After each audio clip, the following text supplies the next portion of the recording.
All right, guys. What is going on tonight? This is the Club of the Man 1993 coming to you again from my brand new office and my brand new home for my first review of AEW Dynamite in my new home. Okay, I will stop after this week, I promise.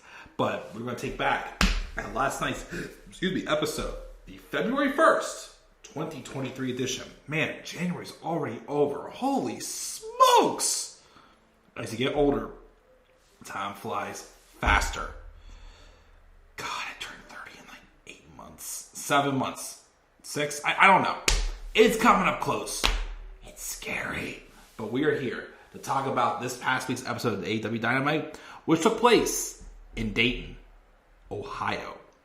And let me tell you something. Let me talk to you. Yeah. Okay, he's not in the WWE, but my good LA Knight impression. This, I gotta say, is definitely one of the most violent shows AEW has done so far. Mainly from, of course, the opening and the closing match. Of course, with some other good things in between. Setting up for a match that I'm actually pretty excited for next week. Someone new who has been growing on me recently. We also have more continuation and strange booking of this women's division as they attacked a somewhat unlikely source with the roles kind of reversed after these two were fighting about a month ago and they were cheering for the other. It's crazy. It's a crazy time to be an AEW fan. But a great time as well, because again, the build for Revolution has been great. Like, the storytelling is getting back on track. Characters are being done well. There's still, of course, something else on this show that I'm worried about, though, when it comes to the tag titles and the match that got set up on this show. So, yeah, we're going to talk about it all, but overall, great show, but a violent one. Ugh, scary. But let's roll in. Let's talk about it. So we open up with Hangman Adam Page versus Jon Moxley. Part 3. Now, it didn't come to my attention, but their first match they had, the match where Mox accidentally knocked out Hangman, for real, accidentally knocked him out. Apparently that one was a no contest. So apparently that's not counting as an actual match between the two of them.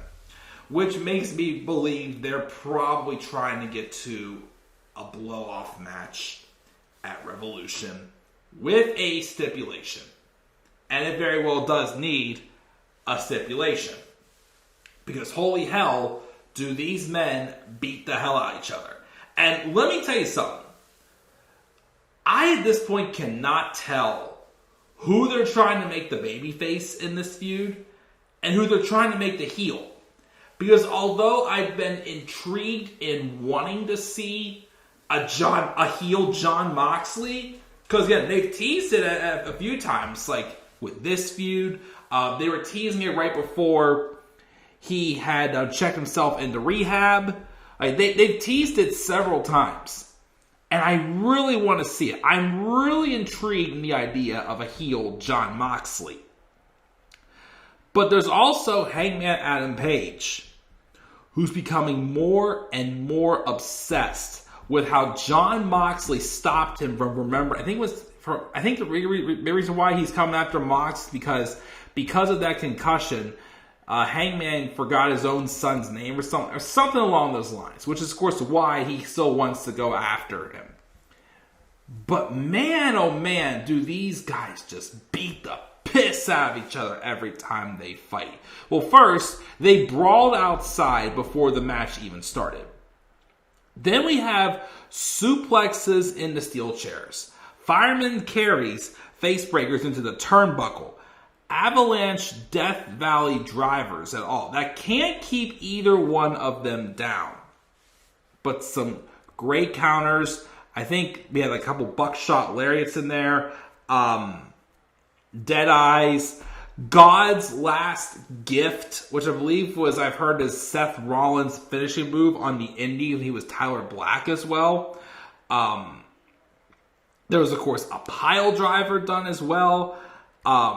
Just some, and of course, literally again, beating the hell out of each other. So desperately that, again, Moxley was kicking out of Hangman's buckshot lariat. Hangman tried to steal Moxley's bulldog choke.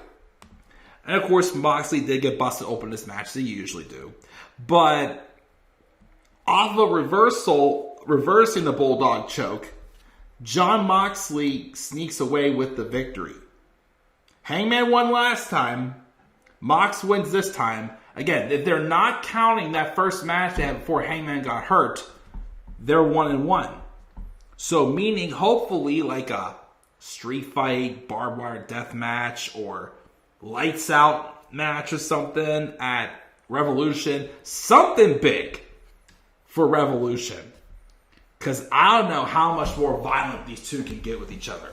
And after the match, we have Claudio Castagnoli of Wheeler Yuta of the Blackpool Combat Club have to hold Moxley back from continuing to attack Hangman.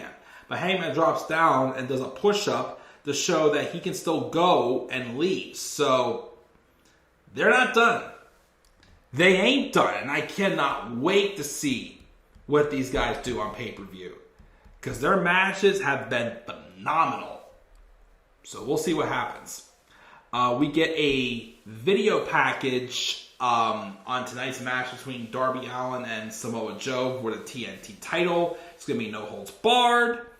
We also have Jamie Hayter being interviewed by Renee Paquette, opposed to the Butcher and the Blade and the Bunny, who is requesting a match next week against Jamie Hayter.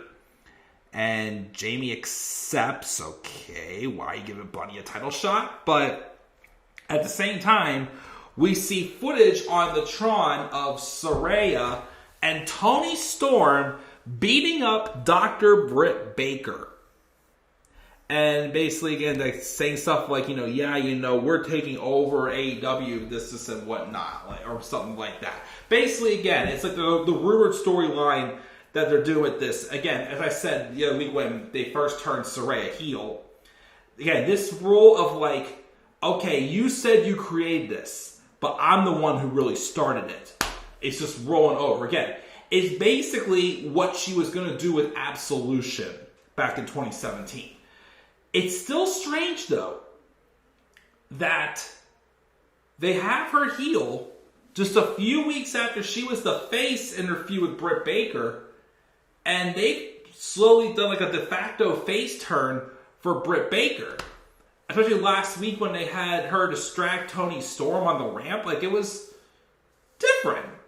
So, we'll continue to see what happens. But, of course, we did have a segment with Britt Baker and Ruby Soho later. We'll get to that in a second. Here's probably one of my least favorite part of the show. The Acclaimed had a jobber match against some jobbers called the Outrunners and beat them. Afterwards, though, the Ass Boys come out and they congratulate them on the match. And they're like, by the way, we asked for a title shot and we want answers. And then Max and Bowens are just like, okay, guys, do you want to see the match? And everybody booed. They were like, nope, goodbye. But then the Guns will take it kindly. So then they start, verbally attacking Billy Gunn. Says, and then of course, after a while, Billy Gunn's like, I'm sick of this. I'm done. And I'm leaving, and they can all beat the shit out of each other. His sons accuse him of turning his back on them over and over again, tell him to drown his sorrows in the bottom of a pill bottle. Ouch, which is obviously relating to, some history there. Billy Gunn then turns around, though, and slides back and Ray asks them if they think they just put their big boy pants on before telling them they've got it. They get a tag title match next week. I'm still worried, and I know a lot of people are worried, that they're going to have Billy Gunn turn on the Acclaimed and help the Guns win the tag titles, which I'm still not feeling the Guns. I'm not feeling Austin and Colton as a serious team right now. Yes, they had one win over FTR. But, again, I'm not feeling it. I'm really, really not feeling it. And I also think it's too soon to break up Billy Gunn and the Acclaimed. So I don't like that either. So this has me concerned. Like, this feels like a little bit of like Vince McMahon booking. You're taking away something that's still hot, that's still working. But I guess let's see next week when I do that tag title match. Jungle Boy's being interviewed saying he's had an amazing time teaming with Hook, but he wants to basically be a singles champion, is what he said in the most part. So that's his goal for this year, which could happen. Brian Cage and Konosuke Takeshita, whatever the heck his name is, had an excellent, excellent match. Again, I am definitely becoming more and more of a fan of Konosuke Takeshita. Nakashka, whatever his name is. I don't know how to pronounce it anymore. Remember, I'm the same guy who thought Shinsuke Nakamura's name was Shinsuke Nakamura. Yes, I butchered that big time, but, you know. Anyways, the match happened. It was an awesome match. Brian Cage and Konosuke Takeshita have good chemistry. And then Takeshita wins with a running knee strike. And then afterwards, though, we have Renee Paquette interviewing the JAS. And then Chris Jericho doesn't take kindly the accusations of cheating and insists that Ricky Starks didn't get beaten by a baseball bat. He got beaten by the JAS. But if Ricky wants another match, Sammy and Daniel Garcia came up with a path for him. The Guevara-Garcia Gauntlet. And Starks will have to then beat Parker, then beat Menard, then beat Garcia or Sammy. They'll decide who to fight the night of. And then manages all that. Ricky Starks can have one more shot at Chris Jericho, and Jericho will be ready to whoop his ass. Fine. Let's continue this feud on. We also have a gym segment with the Elite holding basketballs. They called out Top Flight and tell them to bring AR Fox next week. They'll give him a trios title match. So, Top Flight and AR Fox and the Elite for a trio tag title. So, that should be good. That should be good. At some point again this year, Top Flight will be tag champs. Whether it's trios or tag. Regular tag, whatever you want to call it.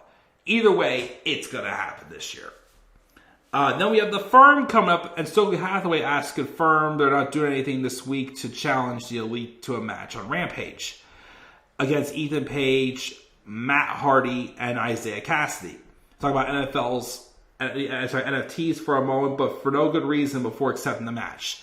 And then Cassidy grabs Kenny around the shoulder and moans into his ear for some reason. Don't know why. This was an awesome technical wrestling match. Bryan Danielson and Timothy Thatcher. Man, I missed Timothy Thatcher. Again, I was a big fan of his NXT. Again, I just still like, they simply told the story, he's a submission specialist. And you believably believed he knew how to, work the limbs, work the technical style. And that being Bryan Danielson's specialty, they had a very good, awkward, mat-type technical wrestling match. Great counters and everything. It was very great. Very great match. During the match, though, backstage, I believe, I can't remember if it was backstage or if it was afterwards. Well, I think backstage, MJF, first, MJF came down, but then Konosuke Takeshita appeared out of nowhere and blindsided him, chased him off to the back, setting up what happened afterwards. But then eventually, though, Bryan does beat Thatcher with the Psycho knee. And again, if he wins next week, which I believe he's taking on Rush, if he beats Rush next week, then Bryan will officially become #1 contender for the AEW World Championship. And he will be fighting MJF in a 60-minute Iron Man match at Revolution. But after this, though, in the midst of Bryan's victory backstage, we're then showing MJF and Takeshita brawling. And then Tony Khan then books a match between MJF and Konosuke Takeshita next week. Oh, that'll be good. I'm really interested in that match. That'll be awesome. We then have a video package for, I guess, was it Rampage? I can't remember where it was. We're going to be having a match sometime soon with Shane Strickland and Brian Pillman Jr. Where Shane talks about how, Swerve talks about how Dusty Rhodes has got under his skin ever since he gave Keith Lee his Limitless moniker. And almost since he's not around and neither of his sons are around, taking a shot at Cody there, Brian Pillman draws the short straw for his heir. So that's going to be a match happening sometime soon. Backstage, we have Roosh and company an interview backstage when MJF comes in with a suitcase. He opens up the suitcase full of money and says this one is free. And he has 5 more just like it. All Roosh has to do is beat Brian by any means necessary next week. Will Roosh get the job done though? I don't know. He responds and basically he says in Spanish, "We have a deal." But the MJF is skeptical since Roosh has a lot more to say. He tells Roosh doesn't have to like him. He just has to hold up his end of the bargain. If that will work as well. I'm just waiting because we've seen these stories where MJF makes people jump through hoops. I kind of just one time want to see somebody like fail his tasks and have to do something else. So might not be a bad idea to swerve us next week and have Roosh win and stop Bryan Danielson becoming the #1 contender. Just a swerve or something. Because again, we've seen it with already. We've seen it with like Wardlow. We've seen it with Chris Jericho. We saw it with Cody Rhodes. We saw them go through all of his stipulations and everything that they had to do just to get a match with him. So something different. Let's see what happens if Roosh or somehow MJF can cost Bryan Danielson his match next week. We shall see. We shall see. Jade Cargill then defeated Red Velvet for the TBS title. Jade's now 50-0. When will she lose? I don't know. And then we have this segment with Renee Paquette interviewing Britt Baker after her attack from Saraya and Toni Storm. Britt says she's fine. And then Ruby Soho comes in. And Britt's like, it's your girls that attacked me. And she thinks it's weird that she shows up now. But Ruby maintains she had nothing to do with the attack. So again, the rumor is like that Ruby Soho in this feud with the women. Again, it's supposed to be like the originals versus the outsiders. And Ruby Soho is kind of going to be more so treated like the red herring. Like, not red herring, but like the one in the middle. Like, remember, not the most exciting example in the world, but do you remember back in 2014 when Team Cena and Team Authority were fighting over who gets Ryback? Basically, like, Ruby Soho is the Ryback in the storyline, even though Ruby Soho, I'm sure, is much more liked than Ryback was, but you know. So interesting stuff there. And then the main event. Darby Allin and Samoa Joe for the TNT Championship in a no-holds-barred match. When you see Darby Allin coming out on the ramp wearing a thumbtack jacket, you know he's going all out. And these two went all out. Darby hit a backsplash in the corner wearing a jacket. And then I think Samoa Joe had a corner rock bottom that couldn't keep Darby Allin down. A bodily and chucks him over the ropes to the floor like a sack of potatoes. We see a back suplex in the chairs.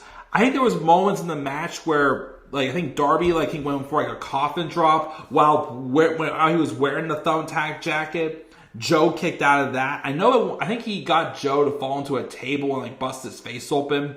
I think Joe even was, like, wrapping the jacket around Darby at times. It was brutal.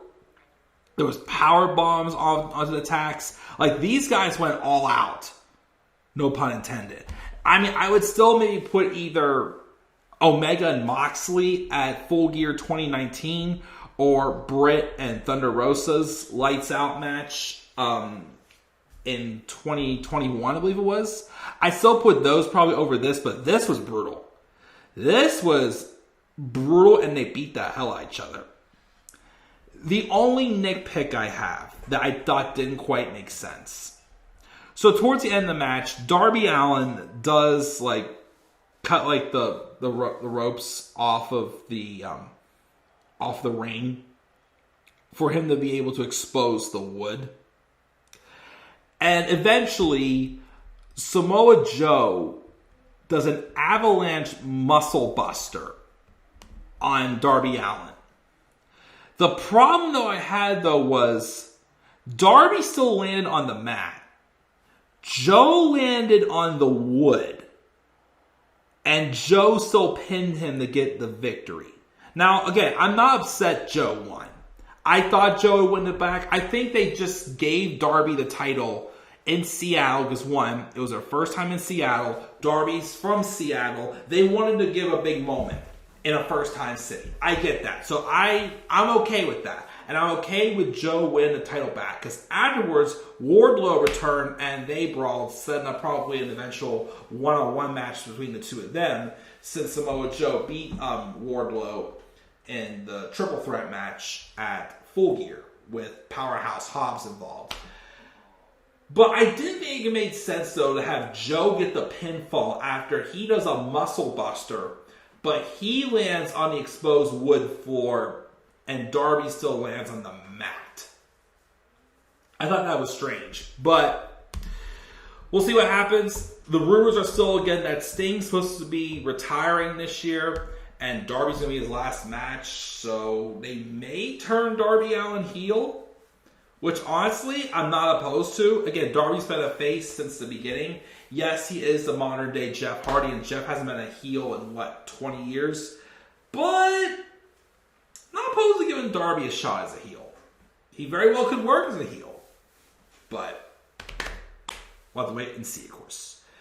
But yeah, guys, violent show, but good show. Again, other than the stuff with the Guns and the Acclaimed, everything else was great.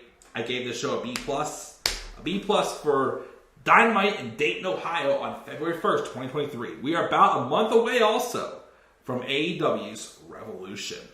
And again, as we get closer and closer, I'm looking forward to seeing that 60-man Iron Man match. 60-minute Iron Man match with MJF and Bryan Danielson. Unless, of course, as I said before, they swerve us and they have Bryan Danielson basically have a setback in all this. We'll have to wait and see, though. But guys, I'm going to check out here. What are your guys' thoughts on Dynamite? Gave it a B+. Make sure you guys leave your thoughts down in the comment section below. And be sure as always to slap a like on the video. Subscribe or comment on my channel. Follow me on Twitter at the Club with the Man 93. And be sure as always to shout for me for sub. And follow me on TikTok at the Club with the Man 1993. Again, hopefully all that stuff will be updated soon. Hoping to get that new intro started soon. Don't know when I'll do that, but again, as soon as I get completely settled in my new place, I'll be trying to pop out content a little more better than I was before. So guys, as always, thank you for your patience. Hopefully live streams will be coming back consistently soon, hopefully, but we'll just have to wait and see.